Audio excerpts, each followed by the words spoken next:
What Does It Mean to Be Human? Human Nature, Society and Culture by Joel M. Caron, voiced by Karl Jacob Rahon. And Maria Katrina Bartolay.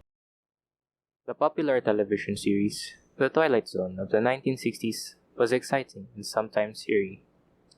As an audience, we seemed to know that a surprise, scary, wondrous, or both, awaited us at the end if we patiently followed the story. One episode that has stayed with me concerned a journey by American astronauts who landed on a distant planet. They befriended the inhabitants, who looked very human, and were pleased to find themselves in a luxurious home, much like one they might have had on Earth. However, they eventually became aware that they could not leave the home, that they had become prisoners. Then, a wall opened up and revealed a large pane of glass with spectators peering in. The astronauts were on display under the label Homo sapiens from planet Earth. Since then, I have been bothered by a question that probably few people asked after seeing that episode. What would those creatures from Earth that we call human beings have to do in the cage for those outside to understand what human beings are really like? Phrasing the question differently, what is the human being? What makes us human and not something else?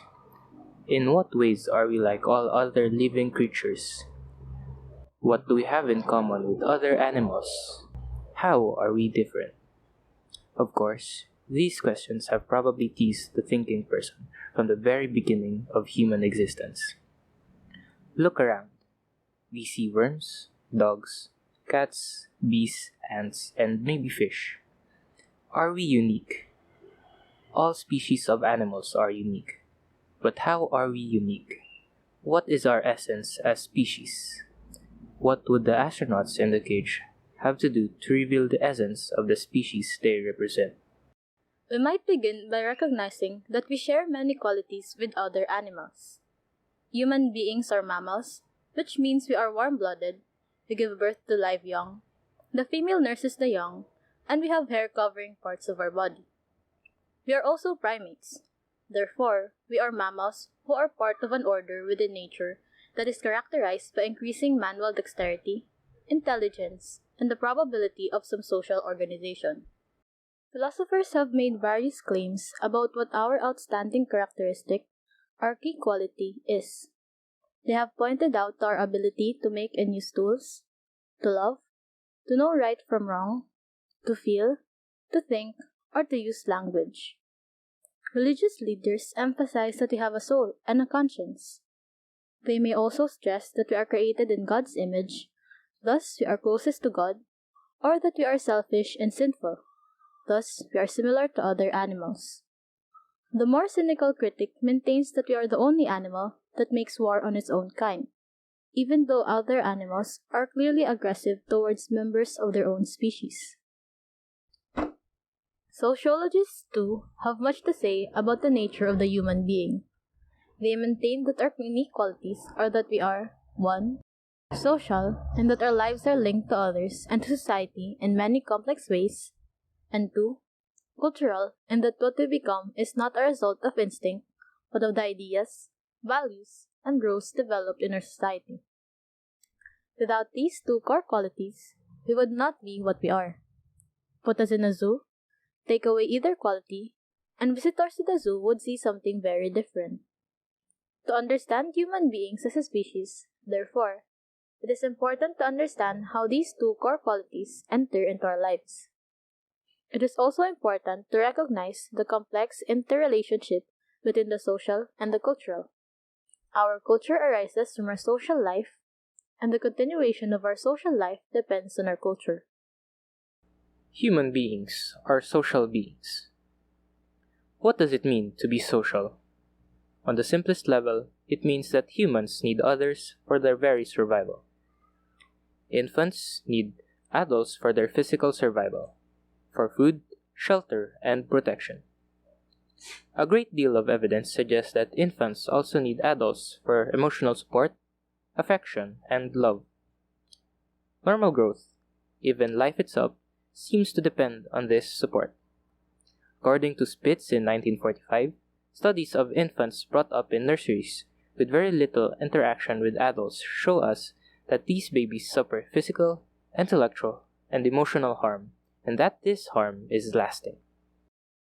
Of course, the horrible discovery in 1990 of infants brought up in Romanian government nurseries attests to the same problems.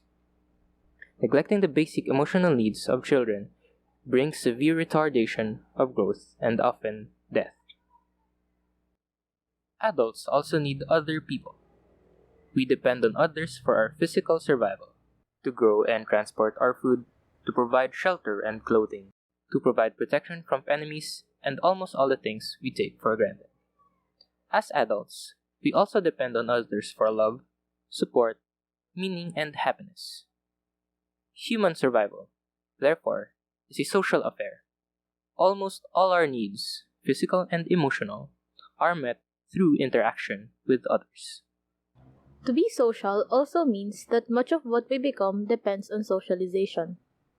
Socialization is a process by which the various representatives of society, parents, teachers, political leaders, religious leaders, the news media, teach people the ways of society, and in doing so, form their basic qualities.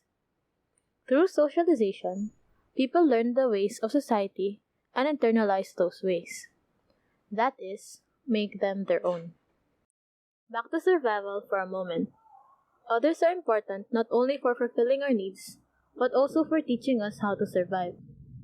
We know how to do very little instinctively. Suck, defecate, breathe, sweat, cry, see, hear, and other simple reflexes. But we are not born knowing how to deal with our environment. As newcomers, we do not know how to get along in our world. We do not know how to deal with our other people, weather, food sources, shelter, and so on. We do not know how to survive through instinct, necessitating our social nature. We do not have to learn that we need to eat, but we do learn how to get food, to grow it, hunt it, fish it, or buy it. In most societies, though not all, we must also learn how to build a shelter, use weapons, make clothing, and handle other people, to name only a few of the things that matter. In fact, we must learn thousands of things if we are to survive in the society we live in, from learning the ABCs, to learning how to discourage others from robbing us, to learning how best to dress and talk so we can be popular. In short, human beings live in a world where socialization is necessary for survival. Individual qualities. Besides showing us how to survive, socialization is also necessary for creating our individual qualities. Our talents, tastes, interests, values, personality traits, ideas, and morals are not qualities we have at birth, but qualities we develop through socialization in the context of the family, the school, our peers, the community, and even the media. We become what we do because of a complex mixture of heredity and socialization. We may have certain biological predispositions, but how others act toward us, what they teach us, and the opportunities they provide for us are all important for what we become. As we interact with others, we choose the directions we will take in life: crime or legitimate business, school or on-the-job training, the single life or the married life, life on the farm or life in the city.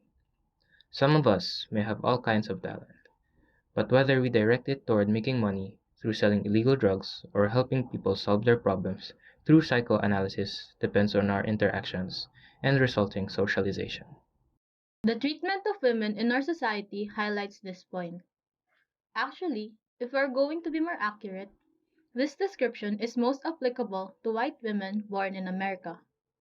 In colonial days, women were socialized to become the property of men.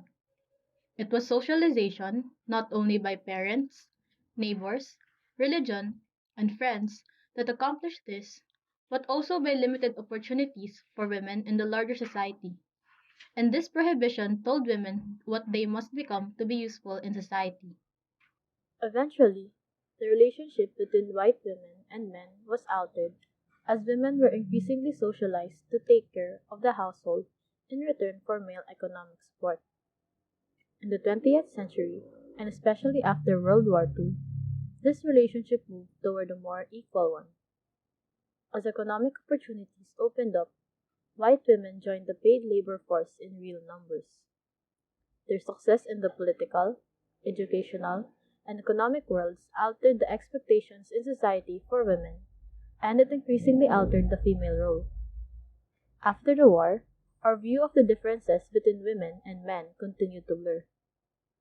By the 1990s, an acceptance of the idea that women can do almost anything traditionally reserved for men had clearly evolved, even though opportunities remained limited.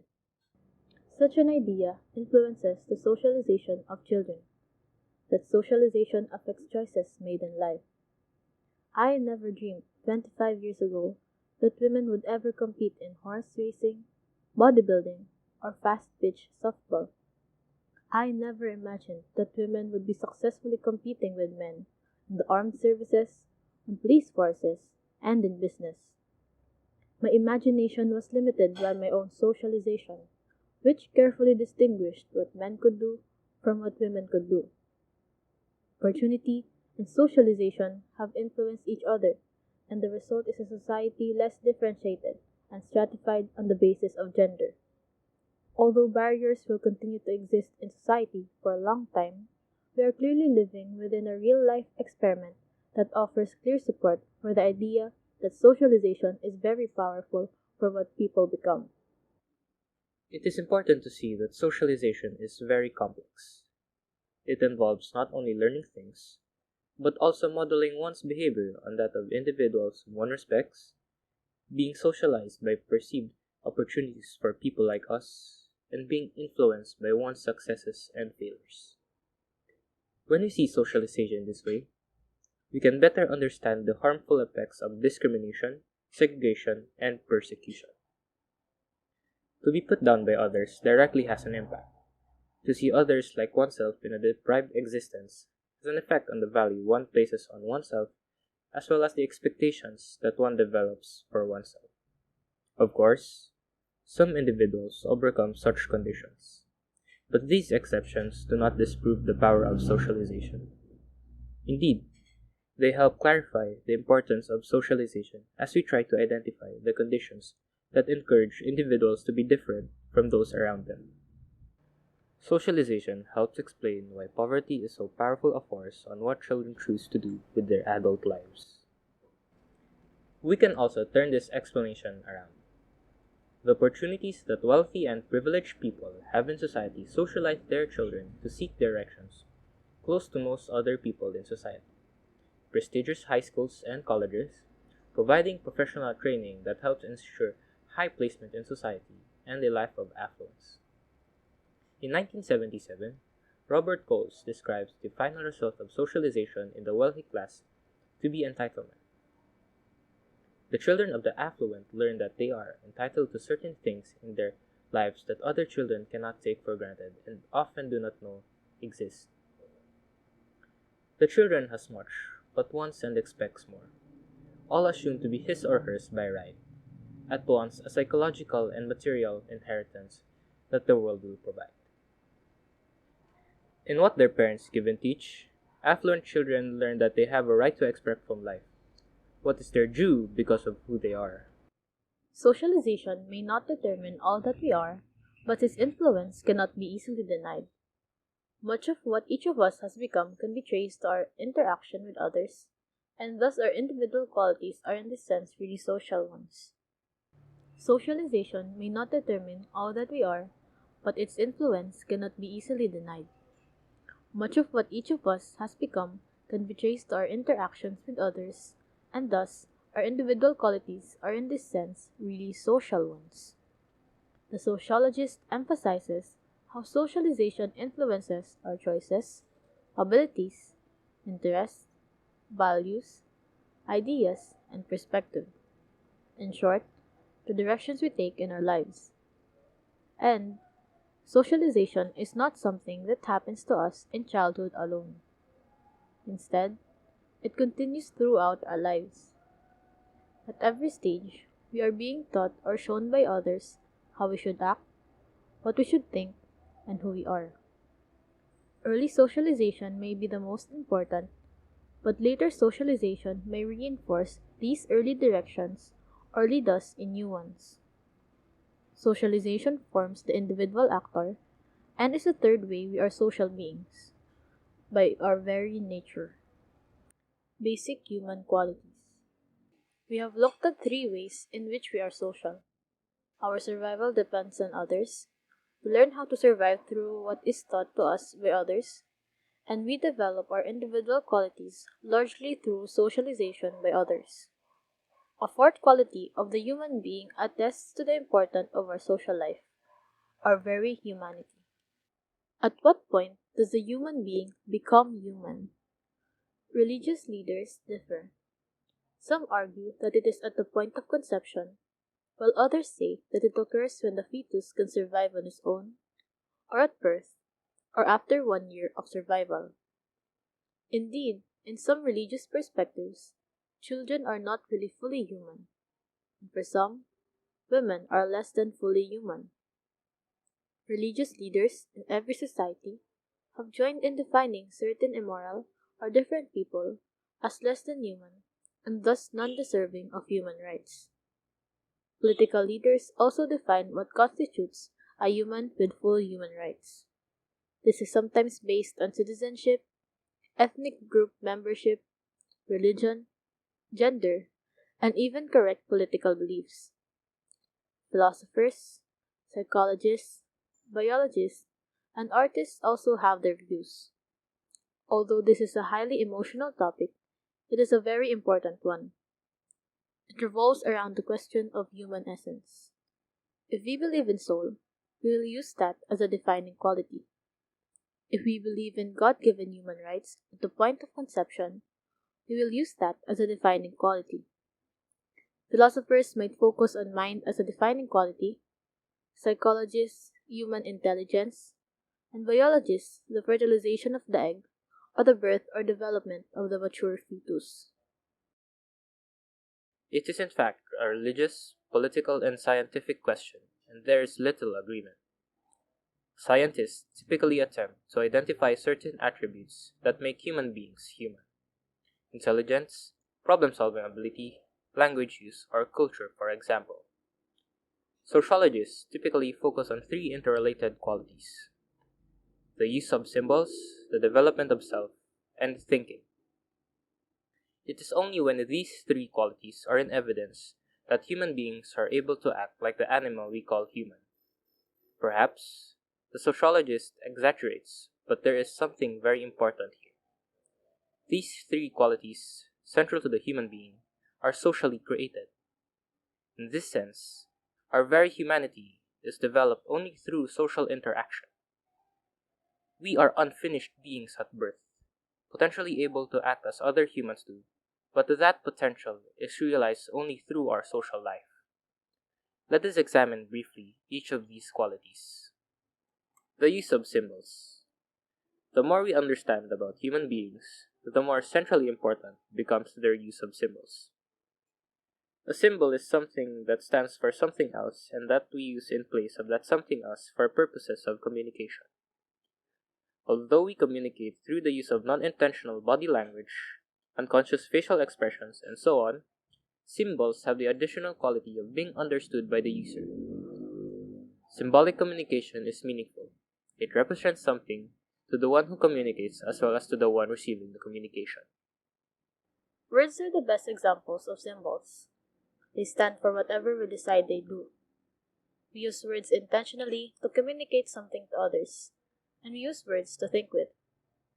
Besides words, however, we also decide that certain acts are symbolic, like shaking hands, kissing, or raising a hand.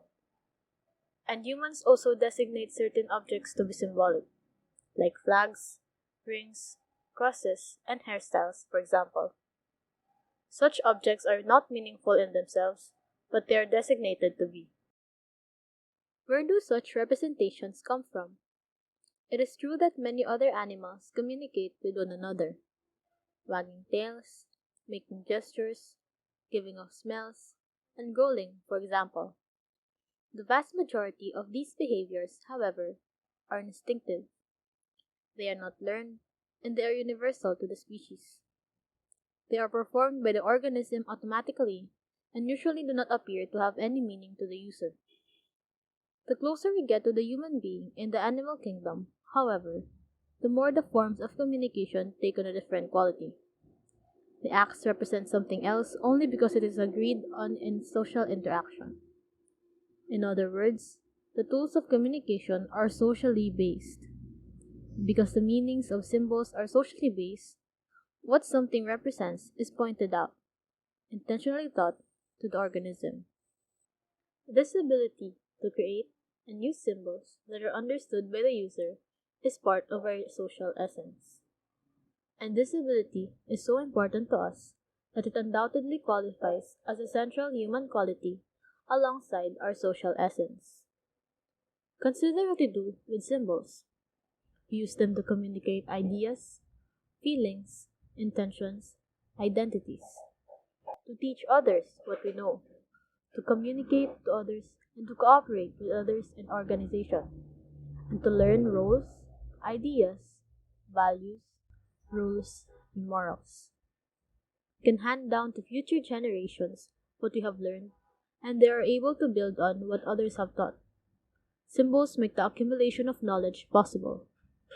We use symbols to think with, to contemplate the future, apply the past, figure out solutions to problems, consider how acts might be moral or immoral, generalize about anything such as living things, all animals, or all human beings, and make subtle distinctions between smart and not so smart candidates for office. Our whole lives are saturated with the use of symbols. And far from being created by nature for us, symbols are created by human beings in social interaction. It is through social interaction that our representations are developed, communicated, and understood by us.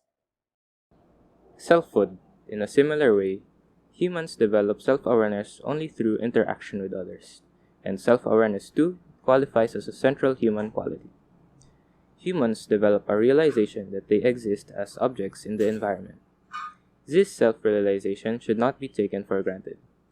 It arises through the acts of others. We see ourselves through the eyes, words, and actions of others.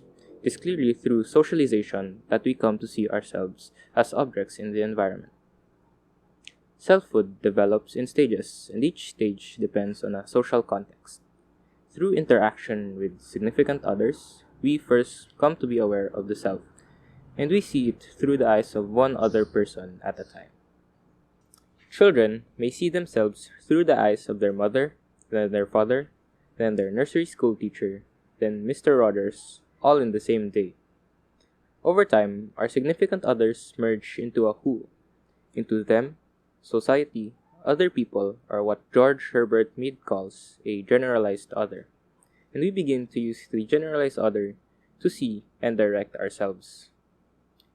We then see ourselves in relation to a group or society, in relation to many people simultaneously. We thus guide our acts in line with an organized who: our family, our elementary school, the United States, all people in our church, or all humanity. We see and understand a relationship between our acts and these other organized who's. Selfhood allows for many possible human qualities, from the ability to assess our place in situation or in the universe, to the ability to judge our own behavior or general worth in life, to the ability to control our actions through directing ourselves in situations. Specifically, we are able to do three things because we have a self. First, we can see and understand the effects of our own actions, and we are able to see and understand the effects of the acts of others on us. We are thus able to plan strategy, alter our directions, and interpret situations as we act. For example, in choosing a major, students can examine themselves, their abilities, interests, values, and past achievements. They can evaluate their experiences, future chances, and possible occupational opportunities. We'll probably try to imagine what they would look like in a certain occupation and whether the work would be enjoyable. Second, selfhood also brings us the ability to judge others, to like or dislike who we are or what we do, to feel proud or mortified. We develop a self-concept, an identity, and self-love or self-hate. Third, self also means self-control, our ability to direct our own actions. We can hold back, we can let go at will, we can go one direction, and upon evaluation, decide to tell ourselves to go quite another. We are not simply subject to our environment. We are able to alter our own acts as we make decisions, and we are able to do something other than what we have been taught to do. The more we investigate the meaning and importance of having a self, the more obvious it can be recognized as one of our central qualities. And it is a socially developed quality. Without our dependence on social interaction, selfhood would certainly not exist. The mind. George Herbert Mead made sociologists aware that the ability to think is intimately related to selfhood and symbol use. Mead called this ability mind. Humans, like all other animals, are born with a brain, but the mind, the ability to think about our environment, is a socially created quality. Symbols are agreed on representations that we use for communication. When we use them to communicate to ourselves, we call this thinking. And all this communication that we call thinking, Mead called mind. Humans do not simply respond to their environment. They point things out to themselves, manipulate the environment in their heads, imagine things that do not even exist in the physical world, consider options, rehearse their actions, and consider how others will act. This ability, so central to what humans are, is made possible through symbols and self, which, as we saw above, are possible only through social interaction. To be social, therefore, means that humans need others to survive and socialization to learn to survive.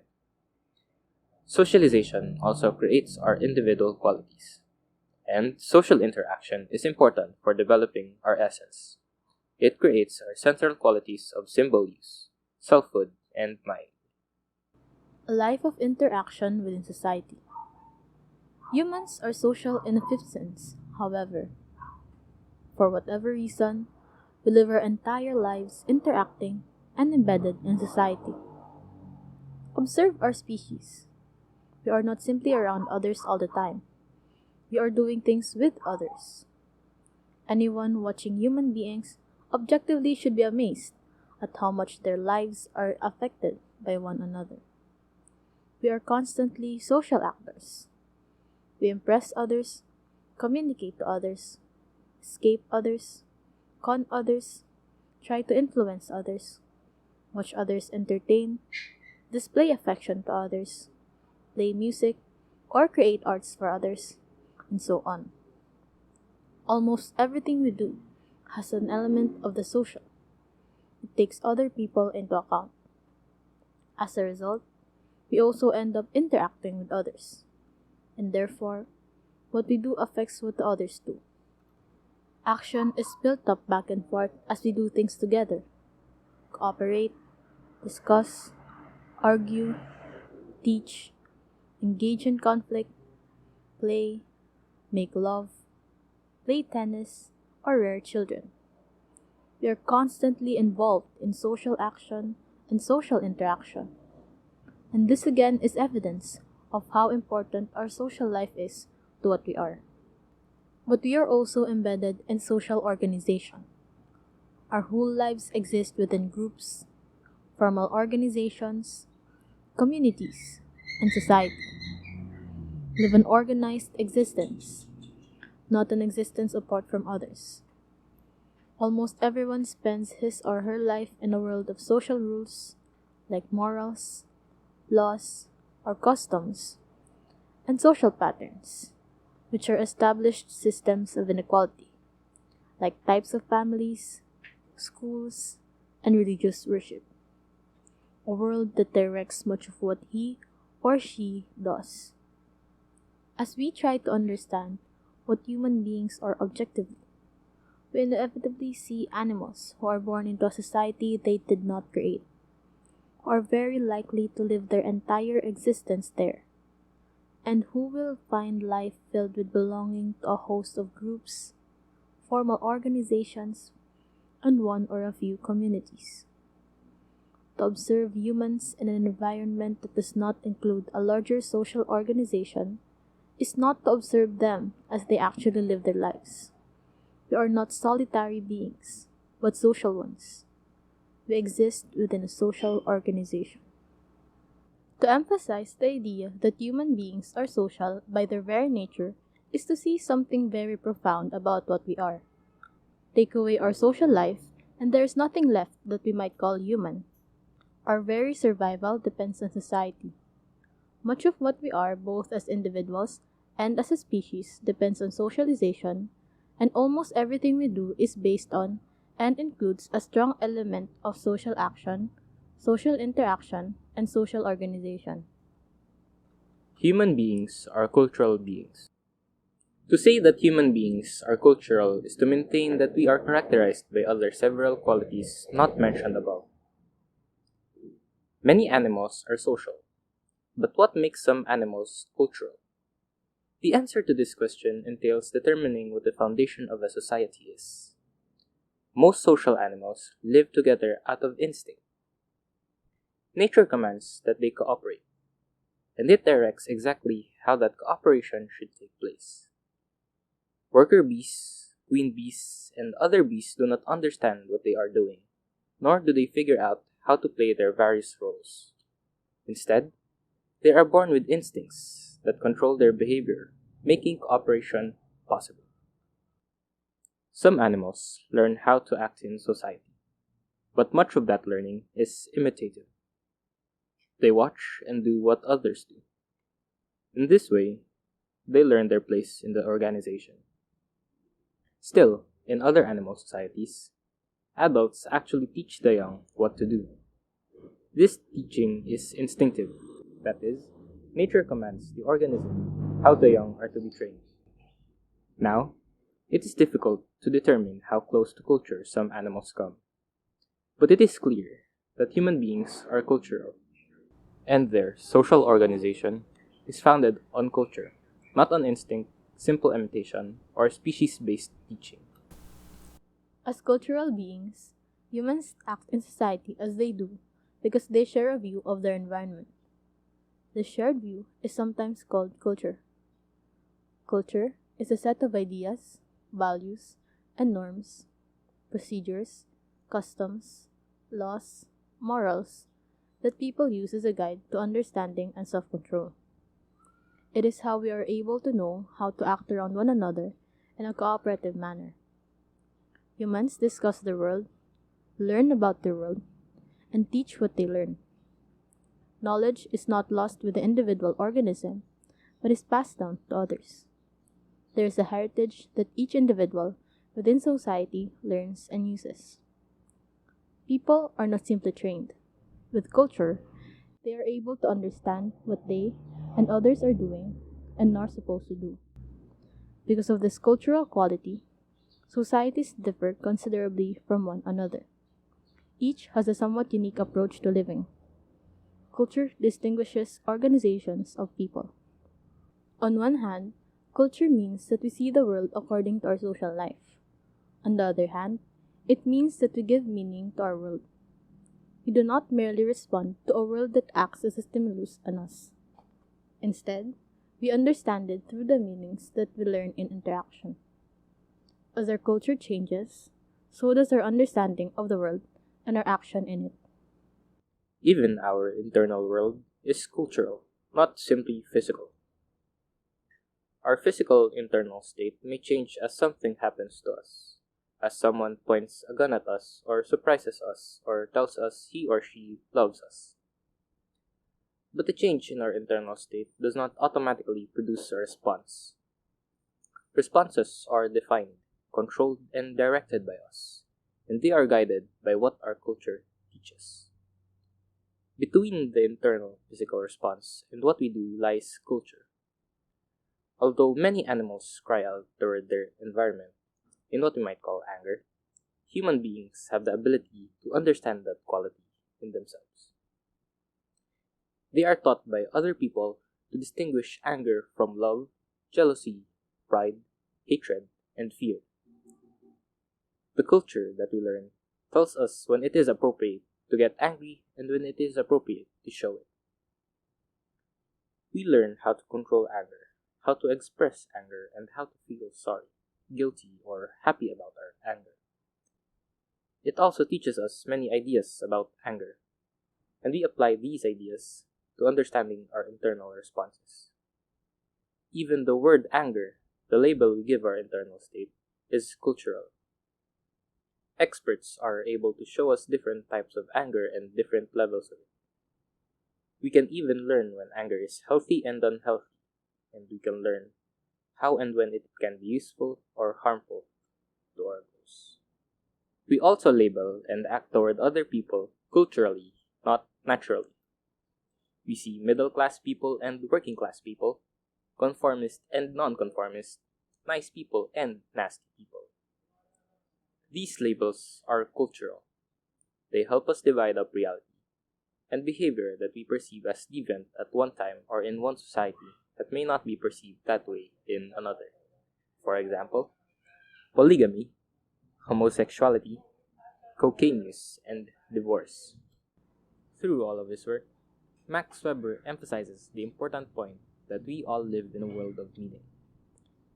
To understand human action, he argues, we must understand how people define their world, how they think about it. That thinking is anchored in a socially created culture. Weber focuses his attention on the influence of religious culture. He shows, for example, that in the 17th century, Protestantism was an important influence on the way people acted in the work world. In his view, Protestantism fostered a strong work ethic in society, encouraging individuals to strive for economic success. We are not isolated beings. Through our social life, we develop our thinking about the world, which in turn influences how we act in that world. The importance of it all. What difference does it really make that we are social and cultural beings? To be social and cultural means, first of all, that we are not set at birth but can become many different things and can go in many different directions. Because we are social and cultural, we are capable of becoming a saint or sinner, a warrior or business executive, a farmer or nurse. One can become only what one knows, and that depends on what one learns. Although biology may have something to do with differentiating us from one another, making it possible for some of us to excel in various spheres rather than others, our flexibility is still great, and thus, society, culture, and socialization play an important role in what we all become.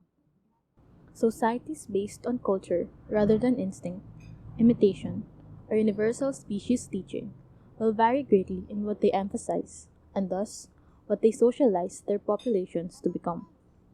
We can become a peaceful people or a people who worship militarism. As a people, we can become to believe that the most important goal in life is to make money, or we can believe that the good life is one of unselfish giving. We can emphasize past, present, or future, people or things, competition or cooperation, this life or an afterlife, rock music or opera. Nature does not command what a society becomes, just as it does not command what an individual becomes. Social interaction and culture do, and thus we have evolved a wide diversity of societies. This also means that as new circumstances and problems arise, people can reach new understandings and change their ways. It means that, in contrast to other primates, humans are able to evaluate their ways and improve their cooperative endeavors. How a society comes to define reality changes, and this, in turn, changes the direction of society. Agricultural societies become industrial societies. Peaceful societies turn their attention to war or architecture. Tastes in food and music, technology, and employment possibilities change over time. To be social and cultural also means that to a great extent, each of us is controlled by other people. We are located within a set of social forces that shape and control what we do, what we are, and what we think. The culture that we learn becomes a part of our very being and comes to influence every aspect of our lives. Unlike other animals, it is not nature that commands us. Nor, unlike what most of us may think, is it free choice that characterizes many of our decisions. We are social and cultural beings, and it is impossible to escape that many complex influences that fact has on us. Our relationship with our environment also changes because we are social and cultural. It is not a fixed response to a stimulus that characterizes what we do. Instead, socialization into a society with culture means that we begin to understand our environment. We now have the tools of ideas, values, morals, and goals from which to approach life. We can do more with our surroundings than simply respond to them. We can shape it to fit our goals. We can better determine what we should do in relation to it. And we can guide our actions by a set of rules or values that we understand. By not simply responding to the environment, we are able to shape it to some extent. Through the use of symbols, self, and mind, all arising from a society that socializes us into its culture, we are able to figure out our world and develop ideas uniquely our own. In short, it is because we are both social and cultural that we are able to think about our world and control what we do in it. Humans are not passive fixed responders, but active thinking actors. Summary and conclusion. Look around you. Look in your classroom, on the campus mall, in your dorm, home, or apartment. Look at television, on the street, in the department store. Watch football games, symphony concerts, and serious drama. What is it that you see? What is the real essence of that being you see that we call human? The sociological answer is that you see, number one, a being who is social in nature, who survives through a dependence on others, who learns how to survive from others, who develops both human qualities and individual qualities through socialization, and who lives life embedded in society.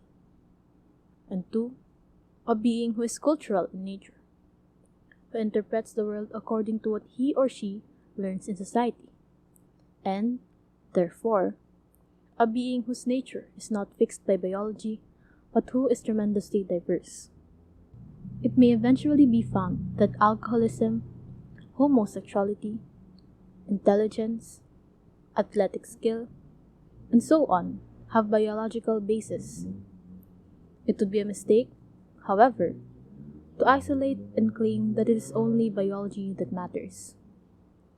All of our qualities as individuals are encouraged or discouraged by society and its culture. Our rules, our ways of viewing others and ourselves, our rewards and punishments, and the expectations we have for ourselves and others are all social.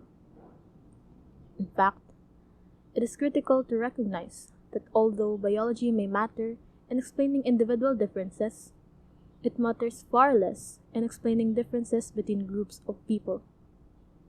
Groups of people differ primarily because of social and cultural differences.